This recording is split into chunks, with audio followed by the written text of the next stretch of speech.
मुझे पता नहीं था कि वीडियो इतना लंबा हो जाएगा, तो फिर भी मैंने शूट कर दिया। सारे क्वेश्चन के आंसर देने थे, तो वीडियो एंड तक देखना। एंड में सरप्राइज है, ठीक है? तो मिस मत करना, वीडियो एंड तक देखना। Bye bye. Hello, welcome back to new video. अभी बज रहे हैं सुबह 11:30 और अभी थोड़ी देर पहले मैं एग्जाम दे के आया हूँ। तो अब मैं थोड़ा सा फ्री हूँ। कुछ दिनों से मेरे वैसे एग्जाम चल रहे हैं। एनटीए का एग्जाम दिया था जो वापस लीक हो गया। थोड़ी देर पहले नीट का हुआ था। एनटीए का नहीं भाई, नेट का एग्जाम दिया था। अभी इतना सारा एग्जाम दे के आया ना, तो दिमाग घूम रहा है। अभी कुछ दिन पहले नीट का एग्जाम लीक हुआ और उसके बाद अब हमारा नेट का भी हो गया, जो यूजीसी करवाती है। पता नहीं क्या हो रहा है, मुझे लग नहीं रहा कि पढ़ाई में कुछ रखा है। मेरे को लग रहा है सही टाइम पे सही जगह आ गया मैं। आप ऐसे सपोर्ट करते रहो, शायद अच्छे यूट्यूबर बन जाऊं। चलो, तो आज का वीडियो होने वाला है क्वेश्चन आंसर पे। तो ये वीडियो इसीलिए थोड़ा लेट आ रहा है क्योंकि मेरे एग्जाम चल रहे हैं, तो मेरे को पढ़ाई भी जरूरी है, तो मैं वो भी कंटिन्यू कर रहा हूँ। ठीक है, तो आज अपन डिस्कस करेंगे क्वेश्चन आंसर जो आपने पूछे थे। तो पहला क्वेश्चन जस्टिन थॉमस ने पूछा था, what are the thoughts of my teammates about me. क्योंकि जस्टिन थॉमस हमारे one of the best subscriber हमें लगते हैं। सब्सक्राइबर तो मैं बोलता भी नहीं हूँ, वो भी हमारी टीम का हिस्सा है, क्योंकि हर वीडियो पे कमेंट, हर वीडियो पे लाइक और जो सब कुछ कर सकते हैं। बेस्ट कमेंट भी मुझे मोस्टली उन्हीं के लगते हैं। तो वो पूछ रहे कि क्या थॉट्स हैं। हाँ गाइज, एक और चीज मैं बता दूं कि वान्या, अर्णा, शिवांश अभी मेरे पास नहीं है, क्योंकि वो सब अपने अपने घर पे हैं और मेरे को भी इतना टाइम नहीं मिल रहा कि मैं पढ़ाई, यूट्यूब और गेम सारे चीजें एक साथ मैनेज करूँ। तो ये वीडियो मैं अकेला ही शूट कर रहा हूँ घर पे। तो ये जितने भी क्वेश्चन आंसर होने वाले हैं उनके जवाब मैं खुद ही देने वाला हूँ। ठीक है, तो इनका जो क्वेश्चन था वो था, what are the thoughts of my teammates about me. तो मैं उनके बिहाफ पे भी मैं आंसर दे देता हूँ। हम सभी को आप बहुत पसंद हो, हमें आप बहुत अच्छे लगते हो, आप ऐसे कमेंट करते रहो। मुझे तो स्पेशली मुझे तो बहुत ज्यादा अच्छा फील होता है और मोटिवेशन फील करता हूँ कि यार हाँ, कोई सपोर्ट कर रहा है दूर से बैठा बैठा भी। और एक और चीज, वीडियो के एंड में एक बड़ी स्पेशल सी चीज मैंने रखी है, तो उसके लिए एंड तक वीडियो जरूर देखना। हमें तो आप बहुत पसंद हो जस्टिन थॉमस। ओके, तो रोहित चौहान ने पूछा है, can you please tell me your name of all main group member. Okay, तो मेरा नाम अश्वनी है, एक वान्या है जिसको आप सभी जानते हो, एक आरना है, एक शिवांश है। तो मेन हम 4 हैं। ठीक है, फिर स्केटर आरव ने पूछा है, शिवांश आपके पास कब से आ रहा है। तो शिवांश अराउंड मेरे पास अभी 1.5-2 साल से आ रहा है। पहले वो कर रहा था, हम लोग भी उधर ट्रेनिंग करते थे, वो पर किसी और अकेडमी में, किसी और के अंडर में ट्रेनिंग करता था। पर फिर हम एक टूर्नामेंट में मिले और उसके बाद से शिवांश मेरे अंडर में करता है। फर्स्ट टाइम जब मेरे से शिवांश मिला था, तो उसकी एक मेरे पास फोटो है, वो मैं लगा दूंगा, आप जरूर देखना उसे। तानी पूछ रही है, आप दिन में कितनी बार ट्रेन करते हैं। फिलहाल तो मैं एक बार ट्रेन कर रहा हूँ, मेरी टीम रेगुलर ट्रेन कर रही है, पर मैं फिलहाल एक बार कर रहा हूँ। बाकी हम नॉर्मली 2 बार ट्रेनिंग करते हैं, और अगर टूर्नामेंट्स वगैरह हो तो डिपेंड करता है कि हमें किस चीज की जरूरत है, तो शायद हम 3 बार भी करें। ठीक है, स्केटर आ रहा वापस से पूछ रहे हैं, आपके ग्रुप में कौन कौन लॉन्ग रेस का है, मुझे आपके ग्रुप के साथ रेस करनी है। तो लॉन्ग रेस का हमारे पास शिवांश है, आरना है, ये दोनों लॉन्ग भी करते हैं। अब ये दोनों शॉर्ट में भी आ गए, क्योंकि आनू भी 100 मीटर खेलने लग गया और शिवांश भी 100 मीटर खेलने लग गया। शिवांश जब तक सब जूनियर में था तो वो 3000 भागता था, पर अब वो जूनियर्स में आ गया तो वो 3000 नहीं भागता, क्योंकि इवेंट ही नहीं है, तो अब वो शॉर्ट करता है। और आरना अभी भी 3000 मीटर खेल रही है। बाकी प्रैक्टिस में करवाता हूँ, लॉन्ग भी हम मैराथन भी करते हैं, पर मोस्टली हम सब स्प्रिंट्स के हैं। और स्पेशली मैं 100 मीटर करता हूँ, तो इस वजह से मेरी पूरी टीम का पूरा फोकस 100 मीटर पे थोड़ा ज्यादा रहता है। ठीक है, ओके, थ्रस्टी करके नाम आ रहा है इनका। तो ये पूछ रहे, भैया can we manage sports if we choose field of psychology with PCB after 10th standard. भाई ये लिटरली सेम सिनेरियो है। 10th स्टैंडर्ड के बाद मैंने पीसीबी ली, मैंने 2 साल पीसीबी करी। उसके बाद मेरे को स्ट्रीम चेंज करनी थी, क्योंकि स्पोर्ट्स और पढ़ाई एक साथ में मैनेज नहीं कर पा रहा था, तो मैं स्ट्रीम चेंज करना चाह रहा था। पर मैं चाह रहा था कि आर्ट्स में कोई ऐसा स्ट्रीम हो जो मैं अच्छे से पढ़ सकूं, अच्छे से मुझे बोरियत भी ना करे। आर्ट्स में वैसे भी सब बोलते हैं कि हिस्ट्री, ज्योग्राफी और ये सब होता है तो बड़ा बोरियत सा होता है, तो मैं चाहता था कि कुछ ढंग का मिल जाए। तो फिर मैंने ट्राई किया और थोड़ा सा रिसर्च करी, तो पता चला साइकोलॉजी बड़ा अच्छा है। फिर मैंने इसके बारे में पढ़ा थोड़ा सा, तो मुझे आइडिया हो गया कि साइकोलॉजी बेस्ट है, क्योंकि इसके अंदर मैथ्स भी आती है, इसके अंदर बायोलॉजी भी आती है, और इसके अंदर सबसे अच्छी चीज है डे टू डे जो प्रैक्टिकल लाइफ में अपन देखते हैं वही चीज आती है। और जब मैं कोरोना से जस्ट पहले मैंने स्ट्रीम चेंज कर ली थी, तो जब कोरोना आया, डिप्रेशन, एंजाइटी और जो टर्म्स मैंने यहाँ रियल लाइफ में सुन रहा था, वही मैं पढ़ भी रहा था, तो मुझे काफी हेल्प मिली। और ये मतलब मैं तो चाहता हूँ कि ये रेगुलर जो 10th 11th 12th स्टूडेंट होते हैं या 9th 10th होते हैं उसमें थोड़ा थोड़ा तो इसके बारे में पढ़ाना चाहिए यार, क्योंकि बहुत अंडरस्टैंडिंग होती है, बहुत अच्छे से समझ में आता है। अपन जो टर्म्स कर लेते हैं डिप्रेशन, ये डिप्रेशन पता है क्या होता है? कुछ भी बोल देते हैं डिप्रेशन के बारे में कि डिप्रेशन, ये डिप्रेशन, मुझे डिप्रेशन हो गया, कोई हार गया मुझे डिप्रेशन हो गया, कोई इंजरी हो गई डिप्रेशन। भाई ऐसे नहीं होता है डिप्रेशन। डिप्रेशन में हालत खराब हो जाती है, बंदा बोल नहीं पाता है कि मुझे डिप्रेशन हो गया। तो सबसे पहले ये चीज बोलना छोड़ो कि मुझे डिप्रेशन हो गया। एंजाइटी, स्ट्रेस लेवल बढ़ जाने ये नॉर्मल चीज है, डिप्रेशन मत किया करो। हाँ ठीक है। अभिनव चौधरी पूछ रहे top 3 fastest skater of Rajasthan. तो भाई देखो, मैं ऐसे किसी का पर्सनली नाम नहीं लूंगा, पर राजस्थान में काफी अच्छे, मैं ऐसे बता सकता हूँ कहाँ कहाँ के प्लेयर्स अच्छे हैं, क्योंकि किसी एक का नाम लूंगा तो दूसरे को बुरा लग जाएगा, तीसरे को बुरा लग जाएगा, चौथे को बुरा लग जाएगा, और या वैसे बोल दूंगा कि मैं बेस्ट हूँ तो तुम सबको बुरा लग जाएगा। तो टॉप 3 मैं स्टेट वाइज बता दूं तो मुझे जयपुर तो नॉर्मली सबको पता है कि सबसे अच्छा करता है, तो जयपुर है, उदयपुर है, जोधपुर है, और फिर फिफ्थ मतलब फोर्थ जो पोजीशन है उसके ऊपर कोटा भी है, और छोटे मोटे और सारे डिस्ट्रिक्ट्स भी है। तो मेनली जयपुर, जोधपुर, उदयपुर, ये 3 में सबसे ज्यादा अच्छे प्लेयर्स हैं, काफी अच्छे। और अब तो और भी जगह से आने लगे, अलवर से भी काफी बच्चे अच्छा कर रहे हैं। तो ये एक क्वेश्चन है, काफी लंबा है, नैना के फादर ने पूछा है, मुझे इनका नाम पता है क्योंकि अश्विनी भाई ट्रैक एलिमेंट्स पर वीडियो बनाओ। मेरे कहने का मतलब है कि आप जब कोई खिलाड़ी रेस करता होता है तो उस वक्त उसका कैसा माइंडसेट होना चाहिए। हाँ ये देखो, ये बड़ी स्पेशल चीज इन्होंने पूछे, बड़ा इंटरेस्टिंग से क्वेश्चन है कि जब अपन रेस करते हैं तो अपना माइंडसेट कैसा हो, क्योंकि मोस्ट ऑफ द टाइम मैं खुद भी फील करता था कि जब रेस पे होते हैं, स्टार्टिंग लाइन पे होते हैं, तो बड़ा नर्वसनेस हो रही होती है, या रेस शुरू होने वाली होती है तो काफी नर्वसनेस होती है। तो मैंने एक इंटरव्यू पढ़ा था यूसेन बोल्ट का, तो वो बोलते हैं कि रेस से पहले मैं सोचता ही नहीं हूँ रेस के बारे में, मुझे जितना विजुअलाइजेशन करना है, विजुअलाइजेशन की पावर बहुत ज्यादा थी। कभी अगर जरूरत पड़ेगी तो साइकोलॉजिकल टर्म्स है मेरे पास काफी सारी, मैं तुम्हें समझाऊंगा, वो स्पोर्ट्स में बहुत हेल्प करती है। तो विजुअलाइज करते हैं वो बोलते हैं कि मैं पहले जितना मेरे को प्रिपेयर करना होता है फिजिकली में कर लेता हूँ, मेंटली में उससे ज्यादा करता हूँ। हम लोग क्या करते हैं, मेंटली प्रिपेयर नहीं करते हैं। जैसे अभी इंडियन टीम भी हर बार चोक कर जाती है, खैर वो तो वैसे ही काफी एक्सपीरियंस होल्डर है, पर स्टिल मुझे जो लगता है चोक कर जाती है। बड़े इवेंट में अपन चोक कर जाते हैं, क्यों कर जाते हैं? क्योंकि हम विजुअलाइज नहीं करते, हम प्रेशर ले लेते हैं बहुत ज्यादा। तो प्रेशर लेना एक तो छोड़ दो, ठीक है।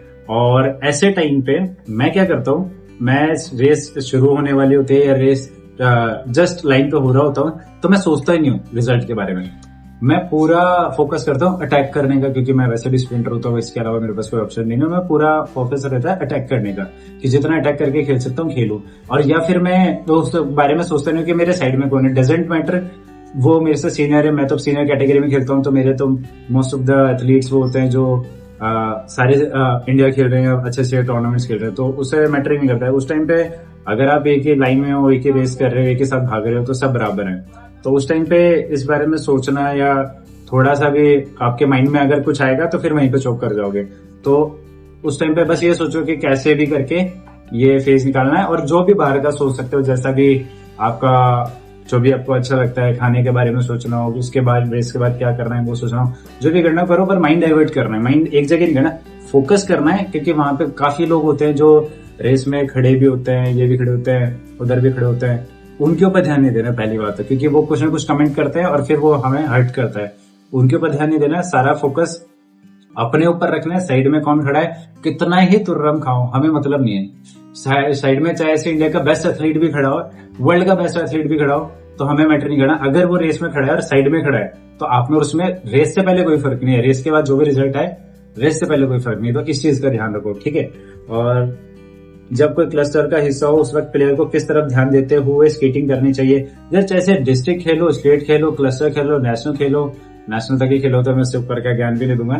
तो जहां भी खेलो एक ही माइंडसेट रखो, अगर स्प्रिंट कर रहे हो तो अटैक करो, और लॉन्ग कर रहे हो तो स्ट्रेटेजी प्लान करो, ठीक है। अगर किसी खिलाड़ी को कोने में लगा दे और उसको डर लग रहा हो कि दूसरा खिलाड़ी हर लैप में उसे 1 मीटर आगे हो, तो उसकी मेंटेलिटी उस वक्त कैसी होनी चाहिए। यार देखो काफी बार ऐसे होते हैं, जैसे मैं राजस्थान से हूँ, मोस्ट ऑफ द टाइम अगर लॉन्ग रेस होती है तो हमें पीछे खड़ा कर देते हैं या हमें कोने में खड़ा कर देते हैं। तो जैसा भी हो, आप अपने बेस्ट टाइम का वेट करो कि कौन सा ऐसा बेस्ट टाइम हो सकता है जिस टाइम पे आप अटैक कर सकते हो, या धीरे धीरे अगर जैसे आप लास्ट से स्टार्ट कर रहे हो तो धीरे धीरे पोजीशन सुधारते हो और आगे आने की कोशिश करो। जब बेस्ट टाइम लगे कि हाँ ये अच्छा टाइम है क्रॉस करने का, फर्स्ट वाले को भी क्रॉस कर दो। पर ऐसे नहीं कि शुरुआत से अगर जैसे 1000 मीटर की रेस है और हम जैसे हमारे यहाँ रिंग्स में रेस होती है तो 15 लैप 20 लैप भी हो जाते हैं कभी कभी, तो अगर सोचे कि शुरुआत में हम अटैक कर दे और निकल जाए तो ऐसा नहीं होगा। धीरे धीरे पोजीशन अपनी सिक्योर करते जाओ कि जैसे 8th है तो 7, 7 से 6, 6 है तो 5th, 5th है तो 4, ऐसे करके धीरे धीरे सुधारते हो और फिर लीड करो और जीतो रेस। तो नैना जी ये इतना बड़ा आपका क्वेश्चन था जिसको आंसर करने में मुझे थोड़ा सा टाइम लग गया, तो ठीक है। अब अगला क्वेश्चन है उज्जवल शर्मा का। सर आपके व्लॉग्स में बहुत मजे आते हैं, बहुत अच्छे लगते हैं। पहली बात तो मुझे सर बोलना छोड़ दो, मुझे बिल्कुल पसंद नहीं कोई मुझे सर बोले, भैया बोलो, भाई बोलो, यार बोलो, कुछ बोलो, सर थोड़ी लगता है। पर सर आपके व्लॉग्स प्लीज 1080p पे डाला करिए। यार मैं डालता हूँ, मैं मेरे HD में ही आते हैं, ठीक है। आप है ना उसमें सेटिंग करके देखना सारे 1080, इवन मैं 4K में भी डालने लग गया, 2160 या ऐसे कुछ जो होता है उसमें भी अपने डालने लग गया। I like your team very much because you practice like a team not academy. तो भाई हम टीम ही है, हम अकेडमी की तरह करते भी नहीं, इसीलिए मैं बोल रहा हूँ कि मुझे सर मत बोलो, क्योंकि कभी कोई मेरे पास नया एथलीट आता है या जैसे यहाँ पे हमें कोई ज्वाइन करता है तो वो सर बोल देता है, तो मैं सर कोच ये वर्ड मुझे बिल्कुल पसंद नहीं है। अब भैया बोलो, दोस्त बोलो, इवन अश्विन बोलो तो मुझे चलेगा। सर मैं लगता भी नहीं, इतना बड़ा मैं हूँ भी नहीं, और अभी मैंने इतने कोई झंडे नहीं गाड़े हैं कि मेरे सिखाए हुए बच्चे बहुत गजब का कर दिया हो या नेशनल में फाड़ दिया हो कि मैं सर के लायक ना। भैया बराबर ही ठीक है। भैया व्लॉग्स तो बेस्ट है, पर आपने स्केटिंग क्वाड से स्टार्ट किया या इनलाइन से की? मैंने सबसे पहले क्वाड करी थी, मैं क्वाड बचपन से कर रहा था, आई थिंक 10-12 साल से। उसके बाद जब मैं थोड़ा बड़ा हुआ तो फिर मैंने प्रोफेशनली स्टार्ट किया, मैंने क्वाड खेला। पहले नेशनल मैंने क्वाड में ही खेला था, नेशनल सारे क्वाड से खेल के फिर मैं इनलाइन में शिफ्ट हुआ था। इनलाइन में तो मैं काफी लेट शिफ्ट हुआ था, तो हाँ क्वाड में मैंने शुरू करी। स्टम्बल गाय ने पूछा है आपका बेस्ट पार्टनर कौन था जब आपने शुरू करी थी स्केटिंग? तो मेरा बेस्ट पार्टनर तब भी और अब भी, अगर मैं पार्टनर वाइज बताऊं तो मेरा बेस्ट पार्टनर था राघव। जब मैं इनलाइन शिफ्ट कर रहा था, इवन मेरा जो शिफ्ट करने का था क्वाड से इनलाइन, वो भी राघव की वजह से था, क्योंकि राघव इनलाइन में खेलता था, मैं क्वाड में खेलता था। तो उसी ने मुझे जिद कर करके, उसी ने मुझे इन्फ्लुएंस कर करके इनलाइन पे शिफ्ट करवाया। वो आज तक का मेरा बेस्ट पार्टनर है, क्योंकि उसके साथ मेरी बॉन्डिंग सबसे अच्छी बनती थी। हम लोग साथ में प्रैक्टिस करते थे, साथ में जाना आना सब कुछ साथ में चलते थे। वो मेरे से 1 साल छोटा था, तो वो मुझे भैया बोलता था, पर उसके साथ जैसे मेरी बॉन्डिंग थी किसी के साथ नहीं थी। और शायद जो राजस्थान से एथलीट है वो उसे जानते भी, उसका नाम था राघव यादव था, उसका रियल नाम था प्रद्युम्न सिंह यादव। तो ये और जो एक और चीज, जब मैंने क्वाड से इनलाइन पे शिफ्ट हो रहा था तो मैं अष्टा अकेडमी में करता था। एक क्वेश्चन है अभी मेरे पास है नहीं, वो किसी ने पूछा था, मुझे रिकॉल हो गया एकदम से कि आप कौन से अकेडमी से थे। तो मैंने इनिशियली प्रोफेशनल स्केटिंग शुरू करी थी अष्टा अकेडमी से, जो जयपुर में राजा पार्क में है। वहां से मैंने स्केटिंग के करियर की शुरुआत करी थी प्रोफेशनली। और वहां पे एक सर थे, मतलब अभी भी हैं, वहां नहीं सिखाते कहीं और सिखाते हैं, उनका नाम है विक्की सर। वो मेरे one of the bestest coach है। इवन उन्होंने, मैं ज्यादा टाइम उनके पास किया नहीं, 1-1.5 साल मैंने उनके पास करी, पर आज भी मुझे बहुत अच्छे लगते हैं। मैं आज भी आता हूँ तो उतनी रेस्पेक्ट है उनके लिए। और जैसे अभी जब मैं इनलाइन पे शिफ्ट हो गया तो उनके बाद तो मैं राजस्थान से बाहर ही ऑलमोस्ट मैंने ट्रेनिंग करी है, कि दिल्ली मैंने ट्रेनिंग करी है काफी टाइम, या काफी कैंप्स किए हैं, या पंजाब में जाके है मोहाली, या हरियाणा मैंने कैंप किए हैं, पंकज भैया, रवि खाती सर काफी के। तो मुझे इन सब में, मतलब मैं काफी जगह घूमा, काफी जगह कैंप किए, इन सब में मुझे बेस्ट जो लगा, एक तो मुझे सबसे अच्छा सिखाया जयंत भैया ने। जब मैं इनलाइन लॉन्ग कर रहा था तो उन्होंने मुझे हेल्प करी, बहुत हेल्प करी, और उनसे ज्यादा कोई हेल्प भी नहीं कर पाता शायद मेरी, तो उनके लिए थैंक यू सो मच अगर आप देख रहे हैं तो। और जयंत भैया ने मुझे टेक्निक्स के बारे में बहुत समझाया, कैसे ड्रिल्स करते हैं, कैसे बॉडी को रेडी करते हैं। बॉडी रेडी करने में जयंत भैया ने बहुत हेल्प करी। उन्हीं के ट्रेनिंग प्लान्स को मैं इवन आज तक भी फॉलो कर रहा हूँ। वो जैसा मुझे बताया करते थे या जैसा वो मुझे करवाया करते थे, वो मैं खुद भी फॉलो कर रहा हूँ और मेरी टीम भी फॉलो कर रही है। पर अगर टेक्निकल चीजों की बात करें कि टेक्निक्स कहाँ से मैंने सीखी या टेक्निक्स के लिए मैं कहाँ गया, तो उसके लिए सबसे अच्छा था सचिन भैया। मैं मोहाली गया हुआ था लास्ट ईयर, मैं वहाँ पे कैंप किया था मैंने, और मैं काफी टाइम तक मोहाली में था सचिन भाई के अंडर में। उन्होंने मुझे बेस्ट टेक्निक सिखाई। तो अगर आप नॉर्थ से हैं राजस्थान, वैसे साउथ में तो बहुत सारे कोच है, लेजेंड्स कोच है, पर अगर आप नॉर्थ से हैं तो आप सचिन भैया के पास जा सकते हैं, बहुत अच्छा सिखाते हैं। मेरे को सबसे ज्यादा दिक्कत है कि मुझे हर चीज बहुत बहुत छोटा छोटा करके सिखाना पड़ता था कि मैं एक साथ चीजें कैच नहीं कर पाता था कि टेक्निक है तो उसको कैसे कवर करना है या कैसे समझनी है टेक्निक। तो उसके लिए सचिन भैया ने बहुत हेल्प करी और बहुत छोटी छोटी चीजें करके मुझे सिखाया, और उसी का फायदा है कि अब मुझे खुद को आता है और मैं यहाँ पे भी बच्चे को ट्रेन कर रहा हूँ। आप पहले कौन सी टीम में थे भाई? मैं अष्टा जब मैंने छोड़ा, कुछ वहां पे बात हो गई थी मेरे जो वहाँ के ओनर थे उनसे, तो उसके बाद मैंने राघव ने एक साथ ट्रेनिंग वहां से प्रैक्टिस छोड़ दी थी करना। मुझसे कुछ बात हो गई थी, तो मेरे चक्कर में राघव ने भी वहां से छोड़ दी थी।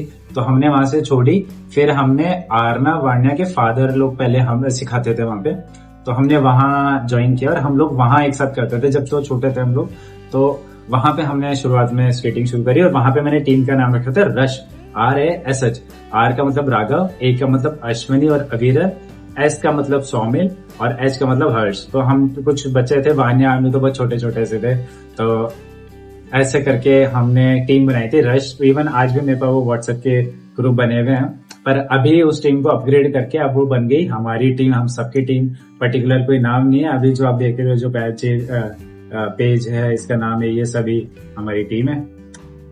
और नैना जी बोल रही है Ashwini best of luck for your exam, thank you so much.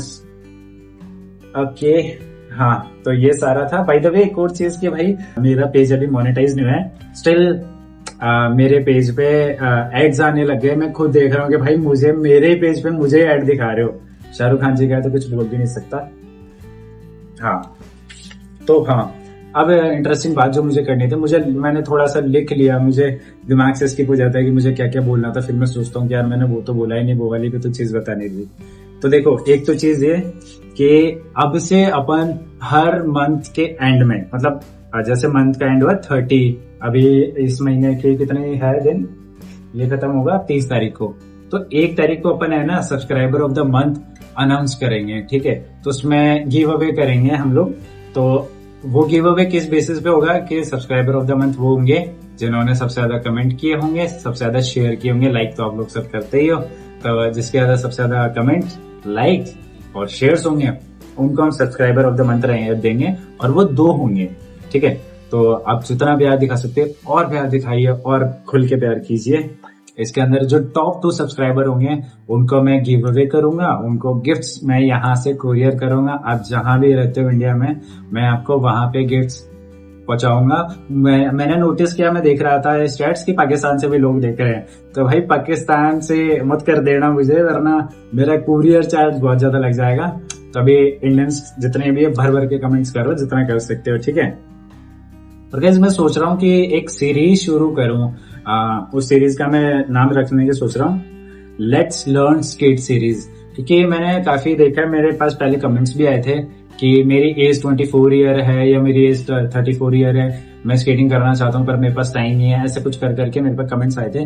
तो मैं सोच रहा हूँ कि अगर कोई ऐसा है कि जिसके पास टाइम नहीं है कि पर्टिकुलर किसी कोच के अंडर में ट्रेनिंग करे या किसी क्लासेस में जाके ट्रेनिंग करे, तो उनके लिए मैं सोच रहा हूँ कि एक सीरीज ही बना दूं। क्योंकि मेरा एक दोस्त है लोकेश, तो वो यहाँ पे आने वाला है, तो वो कह रहा है कि वो फ्री हो जाए तो उसके बाद उसको स्केटिंग सिखानी। वो बहुत पहले मेरे साथ किया करता था पर अब वो भूल चुका है, वो क्वाड करता था, उसने थोड़े दिन की थी, उसको थोड़ी बहुत चलानी आ गई थी, तो वो भूल चुका है। तो अब वो कह रहा है कि यार मुझे है ना स्केटिंग सिखा दे।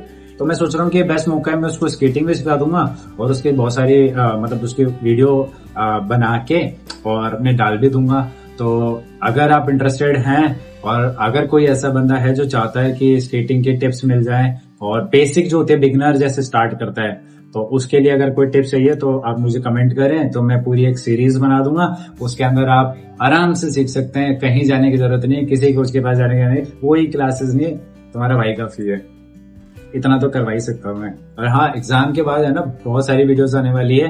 अभी मैं फ्री रहता हूँ ना, तो मैं बहुत ज्यादा ब्रेनस्टॉर्मिंग करता हूँ और मैं सोचता रहता हूँ कि भाई किस किस टॉपिक पे वीडियोस बनानी है। तो मैंने बहुत सारे टॉपिक सेलेक्ट कर लिए हैं, तो बस अब तुम रेडी रहो, वीडियोस धड़ल्ले से आने वाली है, भर भर के आने वाली है वीडियोस। तो अभी इस पे सब मैं काम कर रहा हूँ और ये ऐसा कुछ सीन है। पानी पी लेता हूँ यार, बहुत देर हो गई।